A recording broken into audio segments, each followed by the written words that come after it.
오늘은 주를 기다린 사람 시므온이라는 제목으로 함께 말씀을 나누겠습니다. 오늘은 대림절 첫 번째 주일로 우리가 예배를 드리고 있습니다. 대림절이라는 것은 예수 그리스도가 오시는 그 날을 기다리는 절기입니다. 우리가 성경에서 알듯이 예수님께서는 이미 이 땅에 오셨습니다. 우리가 이미 오신 이 예수님께서 이 땅을 떠나실 때에 우리에게 다시 오시겠다고 약속하신 그 약속도 기억합니다. 그래서 우리가 대림절을 보내고 성탄절을 맞이할 때에 이미 오신 예수 그리스도를 기억하는 것도 중요합니다. 더 중요한 것은 장차 다시 오실 그 예수 그리스도를 기억하며 기다리는 것이 중요합니다. 대림절과 성탄절이 우리에게 좀 더 특별한 날이 되기 위해서는 다시 오실 예수 그리스도를 소망해야 되는 것입니다. 오늘 읽은 누가복음 2장에는요, 오실 메시아, 그러니까 예수님을 기다린 사람에 관한 이야기로 기록되어 있습니다. 그 두 사람 중에 한 사람은 시몬이요, 또 한 사람은 안나입니다. 주님을 기다린 사람, 오늘 첫 번째 시간으로 시몬에 관해서 함께 말씀을 나누겠습니다. 우리가 읽은 본문에서 이 시몬의 삶의 특징 5가지를 볼 수 있는데, 이 5가지를 통하여서 우리가 대림절을 어떻게 보내야 하는지를 교훈 얻을 수 있습니다. 주를 기다린 사람 시몬, 첫 번째는 예루살렘에 살았습니다. 여러분, 어디에 살았다고요? 예루살렘에 살았습니다. 여러분, 25절 상반절에 보니까 예루살렘에 시몬이라 하는 사람이 있으니 그렇게 이야기하고 있습니다. 그 예루살렘 지역에 시몬이라는 사람이 있었다는 겁니다. 여러분, 이 시므온이 예루살렘에 살았던 것은 자기의 삶을 편안하게 살기 위함이 아니라 다시 오실 그 예수 그리스도, 그 주님을 대망하면서 살았던 것입니다. 이 시므온과 같은 삶을 우리는 아브라함에게서도 한번 살펴볼 필요가 있습니다. 그 유사한 점을 찾을 수 있는데요, 여러분, 아브라함은 갈대아 우르라는 지역에 살았습니다.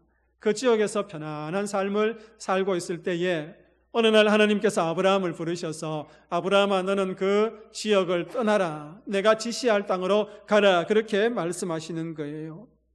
그래서 아브라함은 순종하여서 그 오래 살았던 장소를 떠나서 하나님께서 지시할 땅으로 떠나게 됩니다. 그곳은 낯설기 짝이 없는 땅이었습니다. 그러나 그곳은 하나님의 약속이 있는 땅이었습니다. 여러분, 아브라함이 어디를 가든지 복이 될 것이고 큰 민족이 될 것이고 그의 이름이 창대할 것이라, 이 약속의 말씀 하나 붙들고 아브라함은 낯선 땅으로 발을 내딛었던 것입니다. 여러분, 하나님의 뜻이 있는 장소, 하나님을 만나는 장소, 또 하나님의 축복이 있는 장소, 그 장소가 아브라함이 갔던 장소입니다. 그런데 아브라함의 생애 속에 우리는 하나님의 뜻을 따르지 못하고 하나님의 뜻을 거역하는 그 삶의 모습도 보게 됩니다. 어느 해 심한 기근을 맞이합니다. 그래서 아브라함은요, 하나님께서 약속하셨던 그 약속의 땅 가나안을 떠나서 애굽으로 피신하는 거예요. 여러분, 그 애굽으로 피신했을 때에 아브라함이 어떤 일을 맞이합니까? 그의 아내 사라를 애굽 왕에게 자기의 누이라고 속이면서까지 자기의 생명을 보존하려고 합니다. 그러니 아브라함의 선택은요, 정말 잘못된 선택이었고 또 그 일로 인하여서 낭패를 보지 않습니까? 하나님의 임재가 있는 장소에 머무느냐, 아니면은 하나님의 임재가 없는, 하나님께서 말씀하지 않는, 하나님의 뜻이 드러나지 않는 그 장소에 머무느냐, 그 결과의 차이는 엄청난 것입니다. 이처럼 시므온은요, 예루살렘에서 살면서 오실 주님을 간절히 기다렸습니다. 이와 같은 그의 삶은 하나님을 만나는 삶이었습니다. 하나님 중심으로 살아가는 삶이었어요. 여러분, 시몬이 예루살렘에 살았다는 것은 주님을 중심으로 살아갔던 삶임을 우리에게 분명히 이야기해 주고 있습니다. 우리가 이슬람이라고 하면은 경계해야 될 대상들이지요. 요즘 도시마다 가보면은 이슬람 선교를 위해서 그들이 모스크를 많이 짓습니다. 거기서 예배하고 또 포교 활동을 해서 이슬람을 섬기게 하는 것이지요. 이슬람을 경배하게 하는 것입니다. 그런데 이들에게 배울 점이 하나 있는데요. 어디에 이들이 사는가 하는 것을 생각해 보면은 배울 점이 있습니다. 그들이 중심으로 살아가는 것은 교통이 아주 좋은 지역도 아니에요. 찬란한 문화를 누리는 그런 지역도 아니에요. 어디를 중심으로 살아갑니까? 모스크, 그 성전을 중심으로 살아가는 것을 보게 됩니다. 그 1km 안에 살면서 하루에 5번씩 기도하며 살아가는 그들의 삶을 보게 됩니다. 여러분, 이 사람들을 경계해야 되지만은 그러나 성전 중심으로 살아가는 삶의 모습은 우리가 한번 생각해 볼 필요가 있습니다. 사랑하는 믿음의 성도님들, 어떤 곳에 살기를 원합니까? 문화의 혜택을 많이 누리는 찬란한 곳에 살기를 원합니까? 아니면 주의 임재가 있는, 주의 성전이 있고 주의 임재가 있고 주님과 함께하는 그 삶의 터전에서 살아가기를 원합니까? 우리는 주의 임재가 있는 그곳에서 살기를 원할 때에 우리의 삶이 더욱 아름다운 삶으로 엮어져 갈 것입니다. 시므온은요, 그 예루살렘에 머물면서 주의 임재를 기다리고 주님 오실 날들을 기다리는 삶을 살았던 것입니다. 주를 기다리는 사람 시므온, 두 번째는요, 경건하고 의로운 사람이었습니다. 어떤 사람이었습니까? 경건하고 의로운 사람이었습니다. 여러분, 25절 중반절에 보니까 이 사람은 의롭고 경건하여 그렇게 이야기하고 있습니다. 이 말씀 속에서 시므온은요, 관계에 있어서 두 가지 특징을 가지고 있습니다. 관계에 있어서 두 가지 특징을 가지고 있는데, 첫 번째는요, 그는 경건한 사람이었습니다. 경건하다는 것은요, 모든 사람과의 관계 속에서 미치는 영향력이 있다는 겁니다.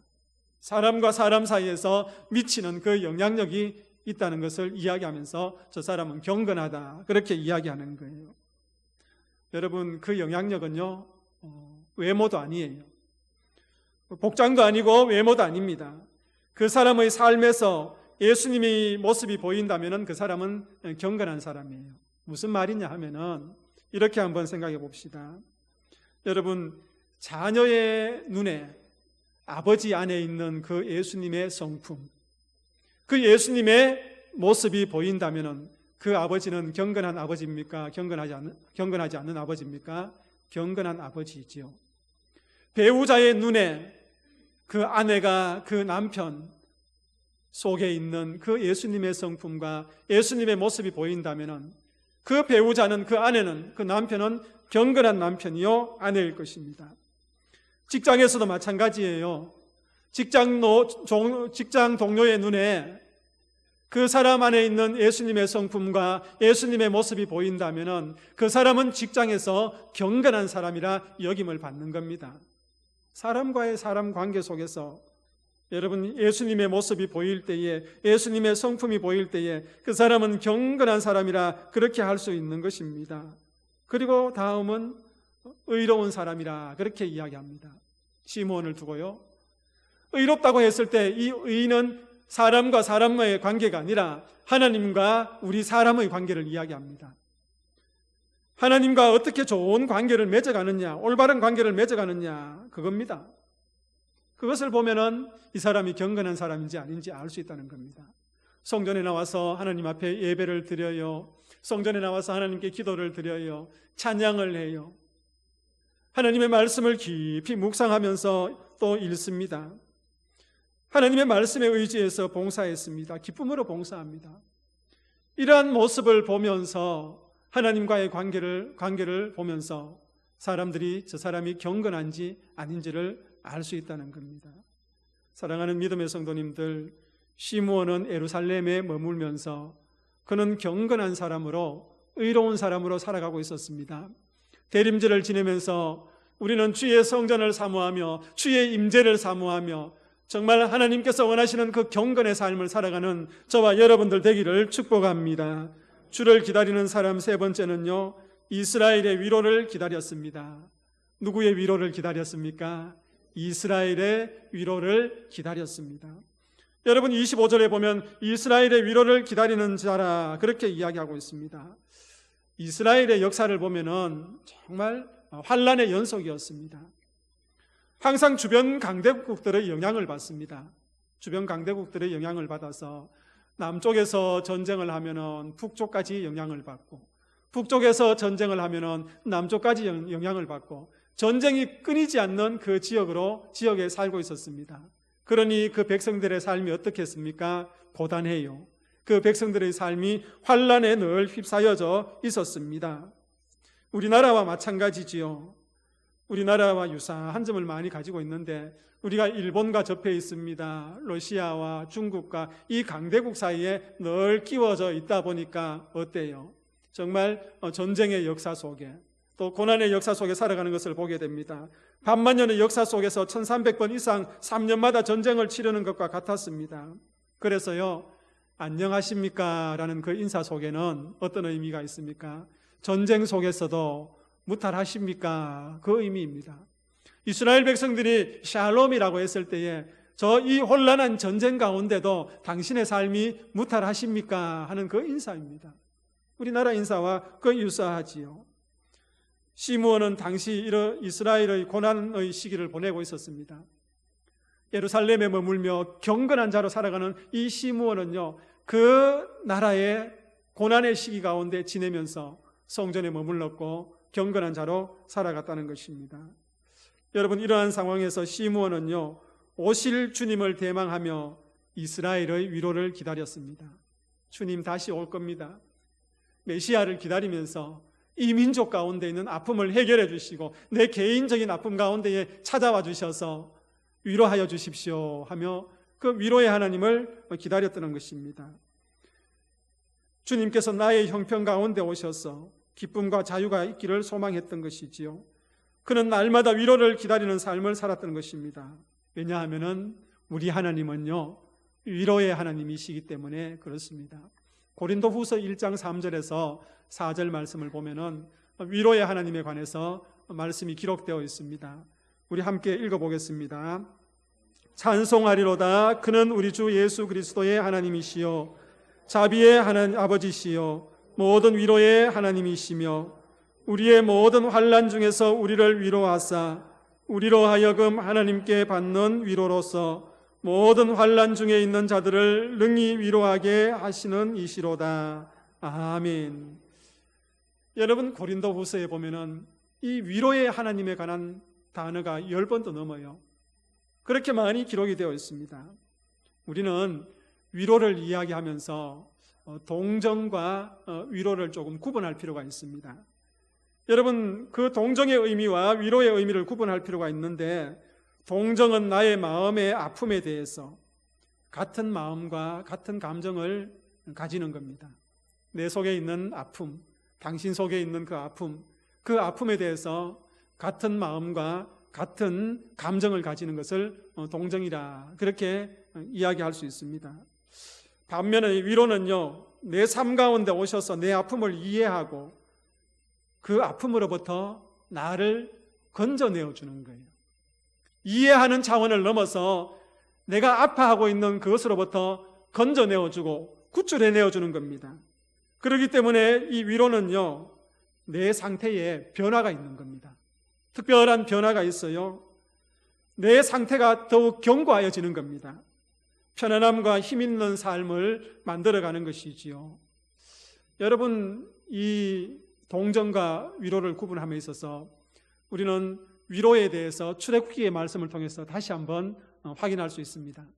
하나님께서 이스라엘 백성들에게 어떻게 위로의 하나님이 되셨는지, 오늘 저와 여러분에게 어떻게 위로의 하나님이 되는지 출애굽기의 말씀을 통해서 확인할 수 있습니다. 여러분, 출애굽기 3장 7절에서 8절 말씀을 우리 함께 읽습니다. 여호와께서 이르시되 내가 애굽에 있는 내 백성의 고통을 분명히 보고 그들이 그들의 감독자로 말미암아 부르짖음을 듣고 그 근심을 알고 내가 내려가서 그들을 애굽인의 손에서 건져내고 그들을 그 땅에서 인도하여 아름답고 광대한 땅, 젖과 꿀이 흐르는 땅, 곧 가나안 족속, 헷 족속, 아모리 족속, 브리스 족속, 히위 족속, 여부스 족속의 지방에 데려가려 하노라. 아멘. 방금 읽은 말씀에서 위로의 하나님이 이스라엘의 고통을 어떻게 하셨습니까? 이스라엘의 고통을 보셨습니다. 그리고 그 고통을 어떻게 해요? 들으셨습니다. 그리고 그 고통을요, 아셨습니다. 그 고통 가운데 보시고 듣고 아시는 것, 이것은요 하나님의 동정이에요. 그래, 내가 마음으로 이해한다. 같은 마음이야. 같은 감정이야. 여기까지는 동정이에요. 그러나 한 가지 더 기억할 말씀이 있는데, 말씀에 보니까 내가 내려가서 건져내고 하는 말씀이 있습니다. 여러분, 그 애굽 종살이가 얼마나 고단했던지 이스라엘 백성들은 모세를 원망해요. 모세는 그 백성들의 아픔을 보면서 하나님께 부르짖어요. 그 부르짖음, 백성들의 부르짖음을 하나님께서 보고 듣고 알았다고 이야기합니다. 그리고 하나님께서는 거기에 머물지 않고 내가 내려가서 그 백성들을 건져내겠다고 말씀하시는 거예요. 이 위로하시는 하나님의 실제적인 사건이 무엇입니까? 당신의 아들 예수 그리스도를 이 땅에 보내주신 그 사건, 성육신의 사건이 위로의 하나님께서 우리에게 구체적으로 보여주신 위로의 사건인 거예요. 독생자 아들 예수 그리스도께서 십자가에서 죽으심으로 말미암아 하나님의 사랑을 온전히 완성하신 그 사건이 위로의 하나님께서 우리에게 보여주신 가장 아름다운 사건인 것입니다. 시므온은 위로의 하나님을 기다리고 있었던 것입니다. 사랑하는 믿음의 성도님들, 여러분 삶 속에 고단한 삶이 있지 않습니까? 때로는 물질 때문에 삶이 고단합니다. 때로는 건강 때문에 삶이 고단해요. 때로는 자녀의 문제 때문에 삶이 고단해요. 내 모든 삶의 그 고단함 가운데에 정말 그 고단함을 아시고 또 보시고 또 들으시는 그 하나님이 그 고단한 삶 가운데 직접 오셔서 그것을 치유하시고 회복하시는 놀라운 은혜가 이 대림절 기간에 있기를 축복합니다. 여러분, 그 주님의 위로를 기다리는 대림절 되시기를 바랍니다. 우리 주님은 멀리 계시는 분이 아니라 우리의 삶의 자리에 친히 찾아오시는 주님이십니다.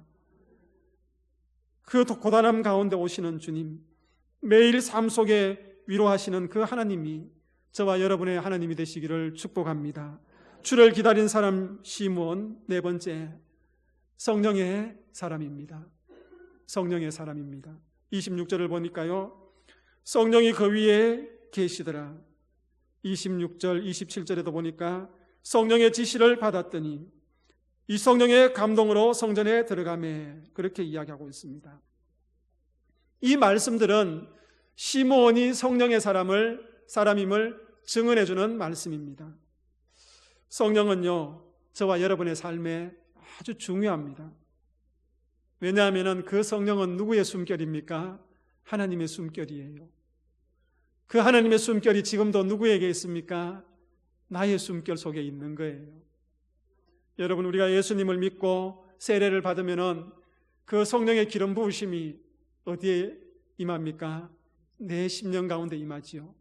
이미 여러분들 가운데 성령의 기름 부으심을 통해서 성령님께서 내주하여 계십니다. 오늘 처음 이 자리에 나오신 성도들에게도 주님께서 성령의 기름 부으심을 통하여서 그 성령님이 내 안에 계셔서 나를 도와주고 계시고 나는 오늘 그 성령님의 숨으로 살아가고 있음을 우리는 알고 있지 않습니까? 그러하기 때문에요, 여러분, 성령의 사람이 된다는 것은 중요합니다.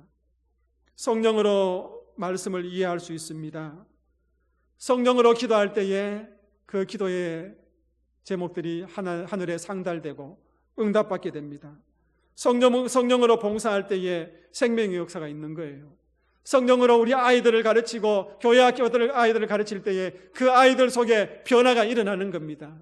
시므온은요, 성령이 그 위에 임하였던 사람, 성령의 사람, 성령을 기다리는 사람이었습니다. 여러분 한번 생각해 봅시다. 하나님의 힘, 성령으로 하는 그 일들의 결과가 좋을까요? 아니면 내 힘으로 하는 그 일의 결과가 좋을까요? 1번입니까? 2번입니까? 1번이죠. 좋죠. 이렇게 하니까 1번. 성령으로 하는 일이 결과가 당연히 좋지 않습니까? 하늘과 땅 차이죠. 그래서 사도행전 1장 8절에 우리는 뭐라고 기록이 되어 있습니까?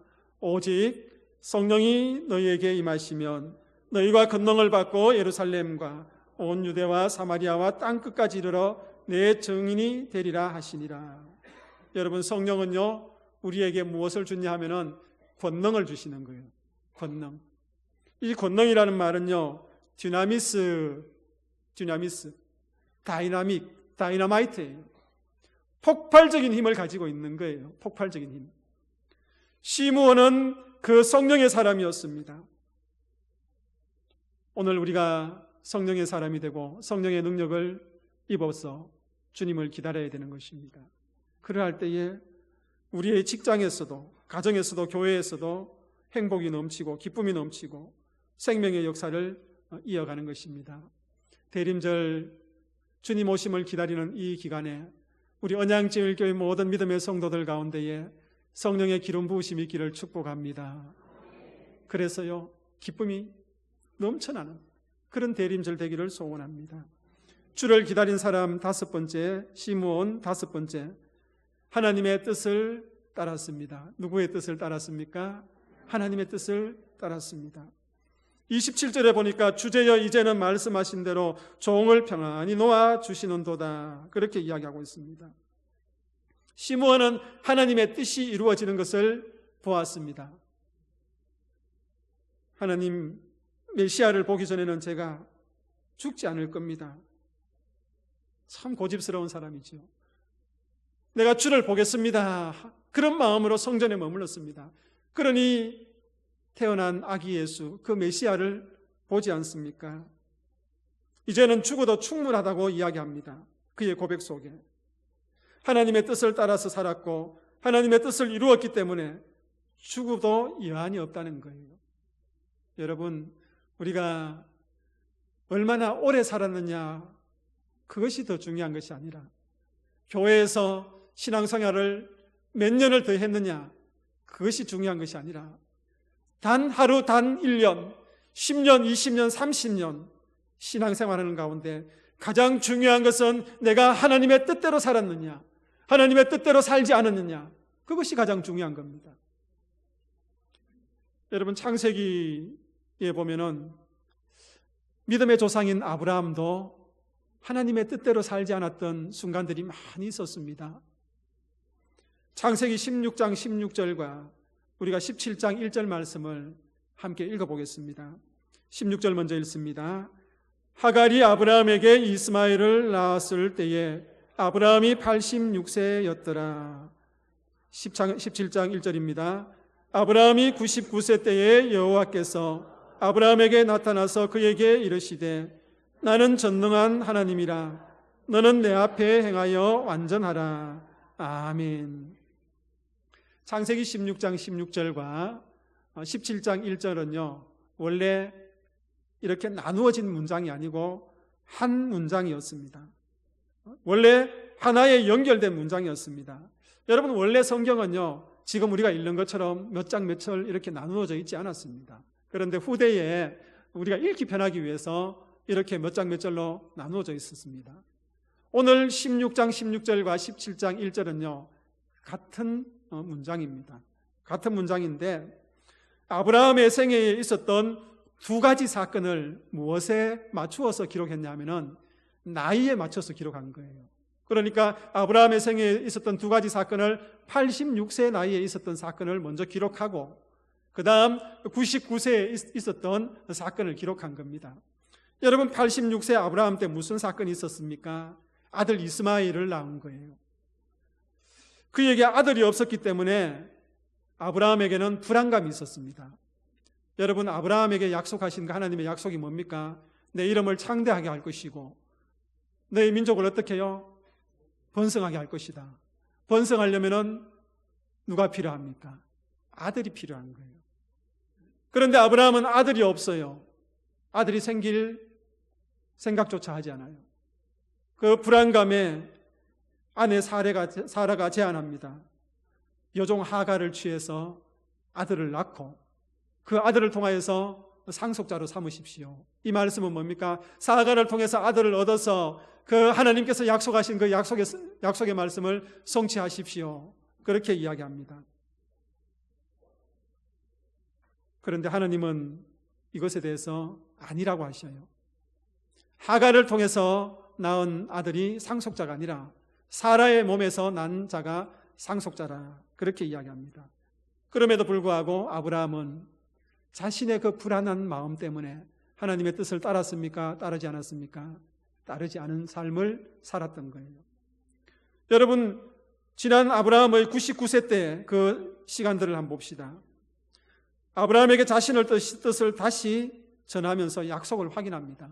자꾸 불안해하니까, 아들이 없으니까 아브라함을 불러내서 아브라함아, 저 하늘의 별들을 바라보아라, 저 땅의 바다의 모래를 바라보아라, 내 자손이 이만큼 번성할 것이다. 그렇게 계속 약속을 확인시켜줘요. 그런데 아브라함은 그 약속을 믿지 못하는 거예요. 99세 때에 이스마엘이 상속자가 아니라 사라의 몸에서 태어날 아들이 상속자라고 확인시켜줍니다. 하나님의 뜻은 분명했습니다. 너는 내 앞에서 행하여 완전하라는 것입니다. 하나님의 뜻을 살라라는 것이지요. 내 약속을 믿으라는 것입니다. 그런데 아브라함은 불신앙을 가지고 하나님 앞에 약속을 믿지 못했지 않습니까?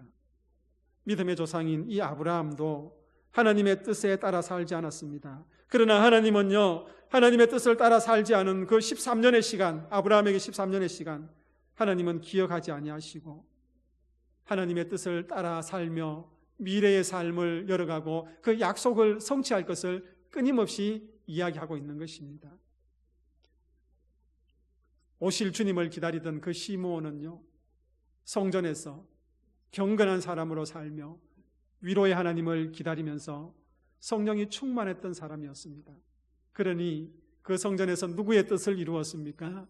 하나님의 뜻을 이루는 것을 보게 되는 것입니다.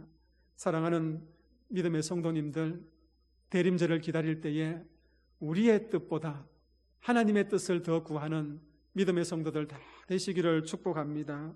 오늘 말씀을 한번 정리하겠습니다. 시므온은요, 대림절 오실 주님을 기다리면서 여러분 어디에 머물렀습니까? 주의 임재가 있는 성전에 머물렀습니다. 그 속에서 어떤 삶을 살았습니까? 경건한 삶을 살았어요. 하나님과 자신과의 관계, 사람과 사람 사이에서 경건한 삶을 살았습니다. 그리고 또한 그는 어떻게 해요? 주님의 위로를 기다렸습니다.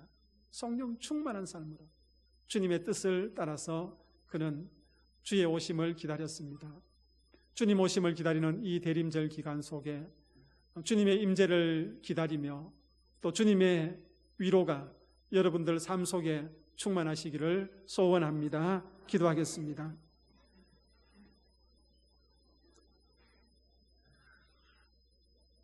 주의 임재 가운데에 오실 주님을 기다리는 시므온의 삶을 말씀과 함께 나누었습니다. 우리 언양제일교회 믿음의 성도들, 날마다 주의 임재가 있는 곳에 머물게 하여 주옵소서. 경건한 삶을 살기 위해서 하나님과의 관계, 사람들과의 관계를 온전하게 만들어가게 하여 주시고, 무엇보다도 우리의 삶의 고단함 때문에 눈물 흘리고 있는 성도들이 있다면 주님 그곳에 친히 찾아가 주셔서 그들을 위로하여 주시고 일으켜 주옵소서. 위로의 하나님을 경험하는 대림절 기간 되게 하여 주시고 성령 충만하고 주의 뜻을 행하는 우리 언양제일교회 모든 성도들 되게 하여 주옵소서. 예수 그리스도의 이름으로 기도하옵나이다. 아멘.